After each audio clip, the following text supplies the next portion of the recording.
मुसळधार पाऊस आणि काळमावाडी धरणातून सोडलेल्या पाण्यामुळे दूधगंगा नदीला पूर आलाय। पुराचं पाणी पोल्ट्रीत शिरल्यानं 4200 कोंबडींच्या पिल्लांचा मृत्यू झाल्याची दुर्दैवी घटना कागल तालुक्यातील बिद्री इथं घडली। त्यातून सुधीर कृष्णा कांबळे या शेतकऱ्याचं सुमारे 3 लाख रुपयांचं नुकसान झालंय।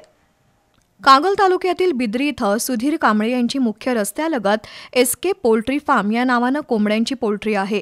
त्यांनी स्टेट बँकेच्या 10 लाख रुपयांच्या कर्जातून कुक्कुटपालन व्यवसाय सुरू केलाय। 15 ऑगस्ट रोजी त्यांनी नव्यानं 4200 पक्ष्यांची खरेदी केली। ही पिल्लं त्यांनी या पोल्ट्रीत ठेवली होती।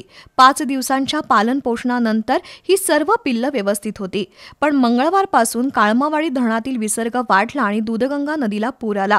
मध्यरात्रीच्या सुमारास नदीच्या पुराचं पाणी कांबळे यांच्या पोल्ट्रीत शिरलं। त्यावेळी पोल्ट्रीतील सर्व पिलांचा पाण्यात बुडून मृत्यू झाला। शिवाय पक्ष्यांचं खाद्यही पाण्यात भिजल्यानं कांबळे यांचं मोठं आर्थिक नुकसान झालंय।